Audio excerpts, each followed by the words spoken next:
नमस्कार मैत्रिणींनो, आज आपण क्रिस्पी कारले ही रेसिपी बघणार आहोत। आता या ठिकाणी मी 3 कारले घेतलेले आहे। आता हे माझ्या गार्डनमध्येच वेलीला आलेले होते, एवढे 3च कारले आलेले होते, तेवढे मी घेतलेले आहे।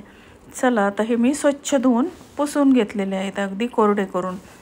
आता हे कारले आपल्याला कशी चिरायची ते बघूया आपण। आता हे कारल्याचे आपल्याला उभे काप काढायचे आहेत, अशी पातळ पातळ याच्या उभ्या स्लाइस करायच्या आहेत। तुम्ही त्या वेपर्सच्या किसनीने सुद्धा करू शकता आणि सुरीने पण करू शकता। तर बघा आता या ठिकाणी काप काढलेले आहेत। आता या कापाला आपण थोडंसं मीठ, तिखट आणि हळद मीठ तिखट थोडंसं आपण त्याला लावून घेऊया। त्याला व्यवस्थित असं हळद मीठ तिखट आपण चोळून घेऊया। तर बघा अशा पद्धतीने त्याला आपण व्यवस्थित लावून घेणार आहोत।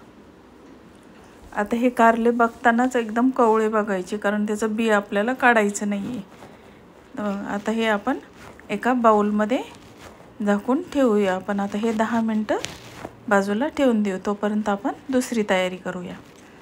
चला तर मग आता आपण ह्याच्यावर झाकण ठेवू आणि ते बाजूला ठेवून देऊ। आता या ठिकाणी मी एक प्लेट घेतलेली आहे। आता या प्लेटमध्ये मी 1 चमचाभर बेसन पीठ घेतलेलं आहे। 1 चमचा बेसन आणि आपल्याला त्यामध्ये 1 चमचा तांदळाचं पीठ टाकायचं आहे। 1 चमचा बेसन आणि 1 चमचा तांदळाचं पीठ। 1 मोठा चमचा बेसन घेतला आहे आणि तांदळाचं पीठ आपल्याला छोटा चमचा घेतलेला आहे। आता यामध्ये आपल्याला मीठ टाकून घ्यायचं। त्यानंतर आता याच्यात मीठ टाकलेलं आहे, हळद टाकूया, मीठ, हळद, लाल मिरची पावडर आणि आपण आता हे सर्व आपण आणि आता यामध्ये आपल्याला थोडंसं काळं मीठ टाकायचं आहे। त्याच्यामध्ये ब्लॅक सॉल्ट टाकलेलं आहे थोडं,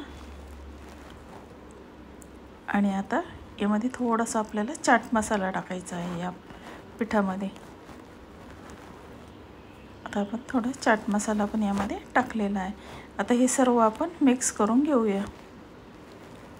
आता हे व्यवस्थित अगदी पीठ आपल्याला सर्व मसाले त्यामध्ये मिक्स करून घ्यायचे आहेत।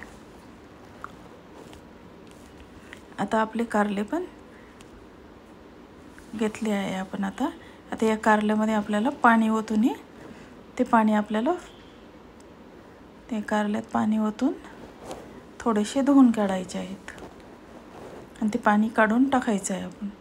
आणि आता हे ओलेच असतानाच हे पिठामध्ये आपल्याला एक एक करून टाकून घ्यायचे आहेत ते कारले। आता हे कारल्यांना आपण दोन्ही साईडने ते मसाला मिक्स केलेलं पीठ लावून घ्यायचं आहे। तर बघा आता हे दोन्ही साईडने आपण हे पीठ लावून घेऊया। आता हे पाण्यातून काढायचे आणि लगेच त्याला पीठ लावायचं। आपण जो मसाला मिक्स केलेला आहे ते पीठ आपण लावून घेऊया। आता आपलं पीठ लावून झालं। आता मी गॅसवर एक नॉनस्टिक तवा ठेवलेला आहे आणि त्याला फक्त थोडंसं तेल लावून घ्यायचं आहे आपल्याला। याला जास्त तेलाचा पण आपण यामध्ये वापर केलेला नाही, अगदी पौष्टिक अशी ही रेसिपी आहे। आणि थोडंसं तेल लावून घ्यायचं आणि जे आपण पीठ लावलेले कारल्याचे स्लाइस आहेत ते आपल्याला तव्यावर ठेवून घ्यायचे आहेत। आता या सर्व स्लाइस आपण तव्यावर ठेवून घेऊया।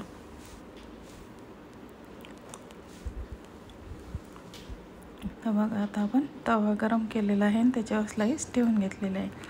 आणि आता हे आपल्याला 10 मिनिटासाठी एकदम कडक करून घ्यायचे आहेत। आता हे दोन्ही साईडनी कडक करायचे आहेत।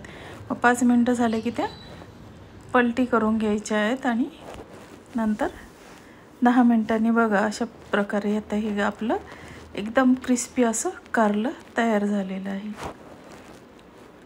तर मुलंसुद्धा हे कारलं अगदी आवडीने खातात। तर बघा मैत्रिणींनो, तुम्हाला हे क्रिस्पी कारलं ही रेसिपी कशी वाटली? आवडली तर माझ्या चॅनलला लाईक, शेअर, सबस्क्राईब जरूर करा। आणि तुम्हीसुद्धा अशा प्रकारे कारलं करून बघा आणि मुलांना खाऊ घाला। मुलंसुद्धा हे असं कारलं आवडीने खातात। धन्यवाद।